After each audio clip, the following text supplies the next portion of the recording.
आपकी डिप्लोमेसी का हमने अचार डालना है कि मुसलमानों के सबसे बड़े दुश्मन भारत और इसराइल की सफों में इस वक्त हलचल मचाई हुई है और आज तक ये समझते हैं कि हिंदुस्तान के ऊपर एटम बम मार देना चाहिए। बच्चे का क्या कसूर है जो इसके पाँव में आके ये शेल गिरा? इसके माँ बाप टैक्स देते हैं, उसी पैसों से खरीद के उसके बच्चों को मारते हो। यूथ एज अ जेन ज़ी में बहुत डिसअपॉइंट हूँ अपनी कंट्री से। उन्हें स्ट्रेट फायर का ऑर्डर नहीं हुआ था। पाकिस्तान में ये हो जाता है क्योंकि वो आवाज उठाएंगे, क्योंकि वो मारे जाएंगे। पाकिस्तान में फ्रीडम ऑफ स्पीच अब बस नाम का ही रह गया है। सर इल्जाम ये लगाया जा रहा है कि जो हमें असल में पैसे चाहिए। पाकिस्तान ने भी इंडिया के हवाले से बहुत कुछ सोचा हुआ है।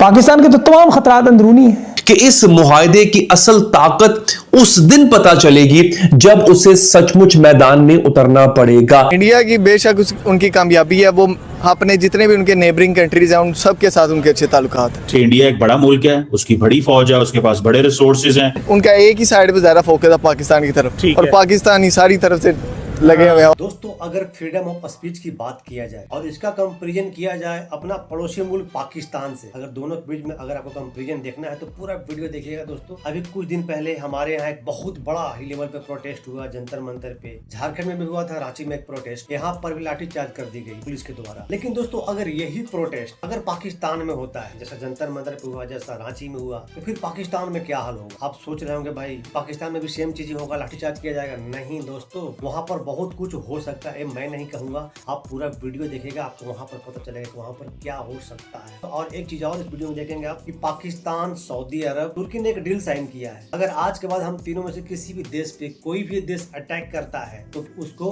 अपना ही अटैक माना जाएगा और हम लोग उससे बदला लेंगे। जब से एक डील साइन हुआ है तब से पाकिस्तान बार बार पाकिस्तान के हर एक चैनल पे बार बार भारत को टारगेट किया जा रहा है कि अब भारत क्या करेगा, भारत को तो मेंटली प्रेशर में होगा। अरे भाई, हम लोग क्यों प्रेशर रहेंगे भाई? कुछ दिन पहले भी सऊदी अरब का तुम्हारा एक डील हुआ था, क्या हुआ? अटैक तो हुआ ना। ईरान भी तुमको पहला, अफगानिस्तान भी पहला, इंडिया भी पहला, बलूचिस्तान तो पहले ही रहा है, फिर वही होने वाला है। नमस्कार, मैं आपको डीपी, चलिए शुरू करते हैं। डिफरेंस क्या है पाक जेन ज़ी वर्सेस इंडिया जेन ज़ी अभी रिसेंटली 2026 में आपने देखा? देखिए, पहले तो हमारे यहाँ पर कोई भी जेन ज़ी कह लें आप या यूथ कह लें, उसको मोबिलाइज करने के लिए कोई प्लेटफॉर्म मौजूद नहीं, कोई ऑर्गेनाइजेशन मौजूद नहीं, कोई भी स्टूडेंट्स के जो डिफरेंट पहले हम देखते थे लीडरशिप के लिए कोई प्लेटफॉर्म थे, हाँ जी, वो भी मौजूद नहीं है। तो हमारे पास कोई सेंट्रल पॉइंट ही नहीं है जिसपे हम सब ने इकट्ठे होना है और अपना ओपिनियन देना है और फिर वो उस पावर को शो ऑफ करना है या गवर्नमेंट के सामने अपनी बात रखनी है।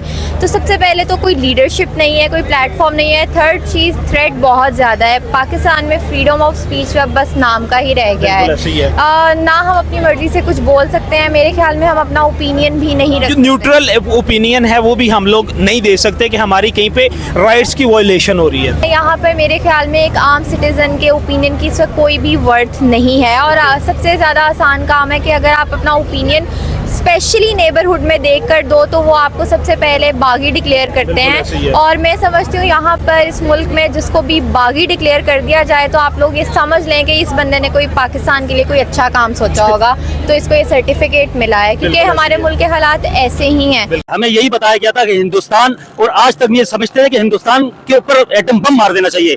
लेकिन ये जो इंडिया के अंदर प्रोटेस्ट हुआ है, इससे हमें अंदाजा हुआ कि यार हमसे ज्यादा अच्छे लोग वहाँ मौजूद हैं, चाहे वो हिंदू है, चाहे वो मुसलमान है, चाहे वो सिख है। उन्होंने कभी भी इस तरह की कौमियत की बात नहीं की। इस प्रोटेस्ट इतना बड़ा जो है उन्होंने प्रोटेस्ट किया, इस एशिया में सबसे मजबूत गवर्नमेंट इंडिया की जो मौजूद है उसको हिला के रख दिया। हाँ, ये तो पाकिस्तानी जेन ज़ी से इंडियन का पूछ रहे तो जाहिर सी बात है हमें लगेगा कि हम उनसे बेहतर है। कैसे बेहतर है? देखा जाए तो रिसेंटली आपने देखा उन्होंने इतना बड़ा प्रोटेस्ट किया, पूरी दिल्ली को हिला के रख दिया। जैसे पाकिस्तानी जेन ज़ी टिकटॉक, फेसबुक सब यूज करती है, इसी तरह इंडियन जेन ज़ी ने भी उस प्रोटेस्ट में ठीक है प्रोटेस्ट किया, लेकिन उन्होंने मोस्टली बहुत से लोगों के कंटेंट वायरल हुए हैं। बिल्कुल ऐसे ही है। बहुत से लोग जो नीचे थे वो एकदम से ऊपर किस तरफ आए हैं। तो पाकिस्तानी जेन ज़ीज़ भी ऐसे ही हैं, वो घर में बैठ के वायरल हो रहे हैं, उन्होंने प्रोटेस्ट का फायदा उठाया है। क्या समझते हैं इंडिया के हवाले से, आप क्या कहना चाहेंगे जिस तरह इंडिया ग्रो कर रहा है? इंडिया हमसे बहुत अच्छा है अभी, क्योंकि इनके पास यूथ अच्छी है, क्योंकि वो यूथ निकलेगी तो सब कुछ होगा, अगर ये यूथ नहीं निकलेगी तो कुछ नहीं होगा। हम लोग डिप्लोमेसी में बज़ाहिर तो हम लोग बहुत आगे जा रहे हैं, लेकिन आपने अपनी लेकिन आवाम हमारी शटल डिप्लोमेसी है। हमारी डिप्लोमेसी का रिजल्ट क्या होता है? इधर we have a good relation with America, our diplomacy is very successful. If we have a bad relation, our diplomacy is totally fail. We just determine our diplomacy with the relation of US. आप अपनी आवाम के साथ क्या करें, आपकी आवाम पे उसका क्या इम्पेक्ट पड़ा है? आप कहते हैं कि आपने ईरान की और यूएसए की जंग रुकवाई, आपने अपनी आवाम को कितना क्रश कर दिया, आपने पेट्रोल की प्राइस कितनी हाई कर दी। आपकी डिप्लोमेसी का हमने अचार डालना है कि अगर एक आम जो मोटर बाइक वाला बंदा है वो भी परेशान है। आपको लगता है कि हम आजाद हैं?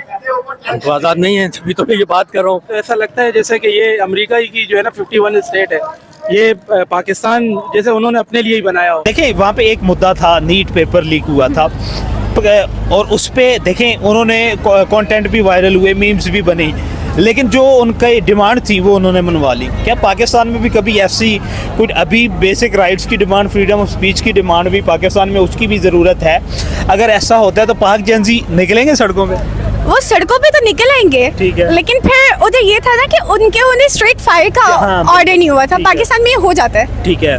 और अगर ऐसा कुछ हुआ तो जाहिर बात है फिर जेंजीज के घर से फोन आएगा कि घर आ जाओ, बाहर में गया प्रोटेस्ट। ठीक है। तो शहबाज शरीफ ने मुल्क को डिफॉल्ट करने से बचाया। डिफॉल्ट करने तो वही होता है कि मीडिया को पैसा खिला के डिफॉल्ट से बच गया मुल्क, यही ऐसे हुआ है भाई। कौन सा वही हालात है? इसका क्यों कसूर है?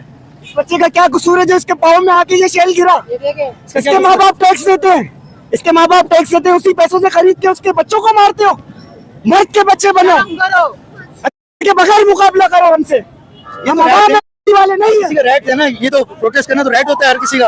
अगर ये नहीं कर सकता तो फिर तो छोड़ दो। हमने किसी दुकानें तोड़ी है, इन लोगों ने किसी को तबाही की है, तो हर किसी का राइट बनता है। फॉर नाउ अभी तक तो हमारे पास ऐसा कुछ भी लाइमलाइट में नहीं है कि कुछ जेंजी की तरफ से हमारी डेमोक्रेसी पे, हमारी जो भी गवर्नमेंट पे कोई ऐसा असर वसूख रहा हो। पाकिस्तानी जेंजी के हवाले से, यूथ के हवाले से क्या कहना चाहेंगे? जिस तरह इंडिया के अंदर काकरोच जनता पार्टी निकली, उसने मिनिस्टर का इस्तीफा भी ले लिया, लेकिन पाकिस्तान में काकरोच कहाँ सोए हुए हैं, जेंजी कहाँ है, यूथ कहाँ है, यूथ क्या कर रही है? पाकिस्तान का कुछ भी पता नहीं है। पाकिस्तान में बस जिसकी लाठी उसकी भैंस। अनफॉर्चुनेटली बहुत ज़्यादा मसाइल हैं यहाँ पर, और as a youth, as a Gen Z मैं बहुत डिसअपॉइंट हूँ अपनी कंट्री से। मुझे लगता है कि हम बोल नहीं सकते, हम ओपिनियन नहीं रख सकते, हम कुछ कर नहीं सकते, हाथ पाँव बिल्कुल ही बंधे हुए हैं। हमारे यूथ को राइट का ही पता नहीं है, तो ये क्या करेंगे? यूथ कहाँ पे है? यूथ कहाँ पे क्या कर रही है यूथ? मगर यूथ सोई भी है, क्योंकि ना हमारे और जरदारी हो गया, इन लोगों ने सुला दिया है, क्योंकि वो आवाज़ उठाएंगे, क्योंकि वो मारे जाएंगे। इसका मतलब तो ये है कि पाक जेंजी और इंडियन जेंजी में फिर सुपीरियर इंडियन जेंजी है। एग्जैक्टली, बेसिकली ना पाकिस्तान की जेंजी उस टाइम पे आके डर जाएगी, क्योंकि पाकिस्तान में स्ट्रेट ऑर्डर हो जाता है। और इंडिया में ऐसा नहीं हुआ। इवन कि उधर तो पानी वगैरह भी हमने जैसे इंस्टाग्राम पे देखा है, तो उन्होंने हर चीज को एंजॉय किया और उन्होंने अपनी बात भी मनवाई है। लेकिन पाकिस्तान में ये होगा कि उन्हें ऑर्डर्स दे दिए जाएंगे और हम जेंजी घर चली जाएगी। मेरे ख्याल में जो इंडियन जेंजी हैं वो पॉलिटिक्स में इतने एक्टिव नहीं है जितने कि पाकिस्तानी जेंजी पॉलिटिक्स में एक्टिव है as compare to their basic rights.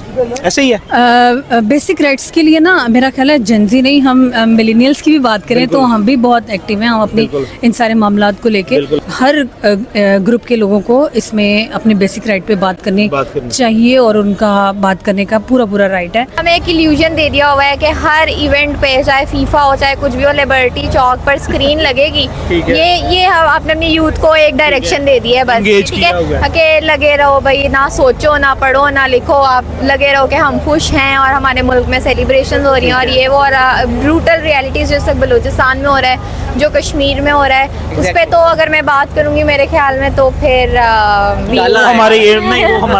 वो हमारा इंटरनल इशू है, उस पर हम बात करें। आलम इस्लाम के 3 ताकतवर तरीन ममालिक के इत्तेहाद ने मुसलमानों के सबसे बड़े दुश्मन भारत और इसराइल की सफ़ों में इस वक्त हलचल मचाई हुई है। खित्ते की सबसे बड़ी पेशरफ्त की बात कर लेते हैं, जिसके लिए पाकिस्तान, तुर्की और सऊदी अरब के हुकाम एक जगह पर मौजूद हैं, और वो है सऊदी अरब ही। वहाँ एक बड़े मुआहदे पर दस्तखत हुए हैं। पहले तो 2 तरफ़ा मुआहदा था सऊदी अरब और पाकिस्तान के दरमियान, लेकिन अब उसमें तुर्की भी शामिल हो चुका है। और उसकी जो स्टेटमेंट्स हम सामने आते देख रहे हैं वो ये कि एक मुल्क पर हमला, तीनों ममालिक पर हमला तस्वुर किया जाएगा। अब हर तरफ जो है वो पाकिस्तान की तारीफ हो रही है, कुवैत की जानिब से, मिस्र की जानिब से, पूरी दुनिया के ममालिक की जानिब से पाकिस्तान को मुबारकबादों के सिलसिले जारी हैं। इंडिया ये इस चीज को सोचता रहता है कि हमें पाकिस्तान को कुछ ना कुछ कोशिश करते रहने चाहिए कि पाकिस्तान के लिए क्या मसले पैदा हों। तो इसमें इंटरेस्टिंग चीज़ ये है कि पाकिस्तान ने भी इंडिया के हवाले से बहुत कुछ सोचा हुआ है। जैसे अभी ये तुर्की पाकिस्तान का ये जो सऊदी अरब का ये जो एग्रीमेंट हुआ है, दिफाई एग्रीमेंट हुआ है, इसको कैसे देखता है इंडिया, और इंडिया के लिए इसके लिए क्या इम्प्लीकेशंस हैं? इंडिया की बेशक उनकी कामयाबी है, वो अपने जितने भी उनके नेबरिंग कंट्रीज हैं उन सब के साथ उनके अच्छे ताल्लुकात हैं। ठीक है। पाकिस्तान के अलावा ठीक है। वो चाइना के साथ भी वो ट्रेड कर लेते हैं जहाँ पे उन्हें फायदा हो। ठीक है। नेपाल के साथ भी उनके अच्छे हैं, भूटान के साथ भी अच्छे हैं, अफगानिस्तान भी आप देख लें, उनका सिर्फ एक साइड पे उनका बार एरिया है, सिर्फ पाकिस्तान। मक्का मुकर्रमा में पाक, सऊदिया और तुर्क सरबराहान ममालिक इकट्ठे हुए तो इसराइली वज़ीर आज़म भारतीय वज़ीर आज़म को फ़ोन करने लगे और दोनों ने मगरबी एशिया में हालिया पेशरफ्त पर ख़ास तौर पर गुफ्तगू की है। हमें क्या चाहिए होगा सऊदी अरब से? हमें सऊदी अरब से क्या? सर इल्ज़ाम ये लगाया जा रहा है कि जो हमें असल में पैसे चाहिए क्योंकि पाकिस्तान में इकोनॉमिक स्टेबिलिटी नहीं है। देखें, इल्ज़ाम लगाना बहुत आसान चीज़ होती है। आप ना लीडर हैं, ना आप उस सीट पे बैठे हैं कि जिसको ये कहा गया कि मुल्क पाकिस्तान को चलाएं, अपने फ़ैसले लें। चार दीवारी में बैठ के बाज़ार में चौराहे पे चल फिर के अपने अजम्पशंस करके एक महदूद इल्म और महदूद दायरे के अंदर रहते हुए बात करना बहुत आसान होता है, और मैदान में आके कुछ कर लेना और उसको फिर मनवा लेना और आप उस सीट पे बैठ के कुछ कर लेना, ये एक और बात होती है। उसमें लिखा था कि एक पर हमला सब पर हमला होगा, ये आप जान चुके हैं। उस मुआहदे की जो स्याही है वो अभी सूखी भी नहीं थी कि हौसियों ने सऊदी अरब पर एक बहुत बड़ा हमला कर दिया। इसी दौरान वज़ीर आज़म नेतन्याहू का बेटा यायर, जो कि पॉडकास्टर भी है, उसने मक्का मुआहदे पर सवाल उठाते हुए कहा कि अगर भारत और पाकिस्तान के दरमियान जंग होगी तो क्या तुर्की और सऊदी अरब इंडिया पर हमला करेंगे, जिससे इसराइली परेशानी मजीद वाज़े हो गई है। कैश करा सकते हैं अमेरिका से कल को जो ये इज्जत बनी। ये कैश नहीं हुआ तो ये अलायंस क्यों हुआ है? आप देखिए, जब से इंडिया ने ऑपरेशन सिंदूर किया है, सबसे बड़ी उसकी स्ट्रेटेजिक मिसकैलकुलेशन थी। ये सारा इंडिया अपनी तारीख में लिखेगा कि इंडिया का फॉल शुरू हुआ था ऑपरेशन सिंदूर से under the regime of prime minister Narendra Modi. उसके बाद पाकिस्तान का सऊदीया से पैक्ट हुआ। उसके बाद लोगों ने कहा, यूरोप ने कहा कि यार यूरोप की टेक्नोलॉजी को पाकिस्तान के लोगों ने अपनी टेक्नोलॉजी और चाइनीज टेक्नोलॉजी से हरा दिया। इराक डार से तो पूछना चाहिए कि पाकिस्तान को हमले का कहाँ से खतरा है या तुर्की को हमले का कहाँ से खतरा है। पाकिस्तान के तो तमाम खतरात अंदरूनी हैं। पाकिस्तान की जो सरहदें हैं, यहाँ से तो किसी मुल्क को जंग लगाने की जरूरत नहीं रही।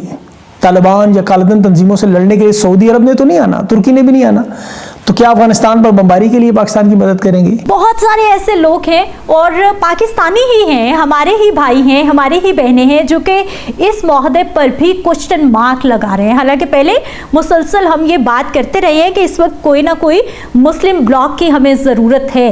जब मुस्लिम ब्लॉक एक तरह का बनने जा रहा है, पाकिस्तान किरदार निभा रहा है, तो अब ये तनकीद क्यों हो रही है? कि इस मुआहदे की असल ताकत उस दिन पता चलेगी जब उसे सचमुच मैदान में उतरना पड़ेगा। और अब एक बहुत बड़ा मोड़, इजराइल एक ऐसे हमले की तैयारी कर रहा है जिसे ब्लू एंड व्हाइट ऑपरेशन कहा जा रहा है, यानी एक ऐसा हमला जो इजराइल अमेरिका की मदद के बगैर अकेला करेगा। पाकिस्तान ने फॉर एग्जांपल अगर स्ट्रेटेजिक न्यूक्लियर वेपन्स पाकिस्तान के पास हैं, तो पाकिस्तान ये समझता है कि यार ये है फॉर डिटेरेंस, इंडिया को रोका जाए कि जंग नहीं करनी। क्यों?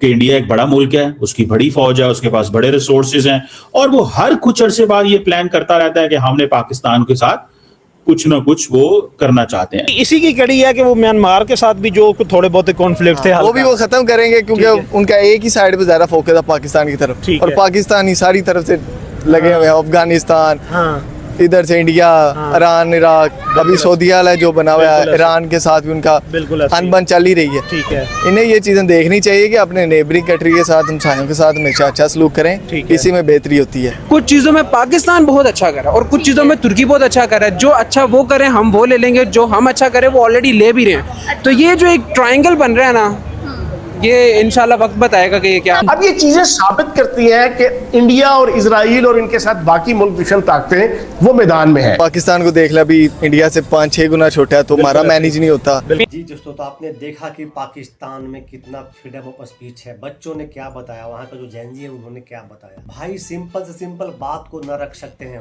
वो लड़की बोलते बोलते रुक गई, जो पाकिस्तान में पीओके है, जो कश्मीर है, उसके बारे में। अगर वो बोल देती पूरा, तो हो सकता था कि कल उसको उठा लिया जाता, गायब कर दिया जाता। कई यूट्यूबर के चैनल ब्लॉक कर दिया गया है। जो भी भारत पे बात करते थे, भारत के बारे में कंटेंट बनाते थे, उनका चैनल बिल्कुल बंद है, कई महीनों से बंद है। आप जाकर देख सकते हो। और वहाँ के जेनजी के कितना अधिकार है आपने देख लिया। वहाँ के जेनजी के अनुसार कि भाई अगर वो ये वाला काम करते तो उन पे गोलियां बरसाई जाती। तो ये है फर्क भारत और पाकिस्तान के बीच में। और ये जो पाकिस्तान खुशफहमी पाले हुआ है डील को लेकर के, आप उसको भी आप देख लिए कि वहाँ का जो जेनजी है, जो न्यू जनरेशन है, उन्होंने क्या बताया। भारत को किसी से लड़ाई झगड़ा नहीं करना, भारत का सिर्फ एक ही है, वो है पाकिस्तान। पाकिस्तान भारत के लिए कुछ भी नहीं है, लेकिन पाकिस्तान चारों तरफ से घिरा हुआ है, उलझा हुआ है, कर्ज में डूबा हुआ है, रोज भीख मांगने के लिए जाता है एक दूसरे देश के पास। तो दोस्तों ये हालात है और ये फर्क है भारत और पाकिस्तान के बीच में। दोस्तों आपको कैसा लगा वीडियो और आपका ओपिनियन क्या है इन दोनों वीडियो को देखने के बाद, प्लीज जरूर दीजिएगा कमेंट सेक्शन में, अपना राय व्यक्त कीजिएगा। तो मिलते हैं फिर से एक न्यू रिएक्शन वीडियो में, तब तक के लिए नमस्कार, राम राम, जय हिंद।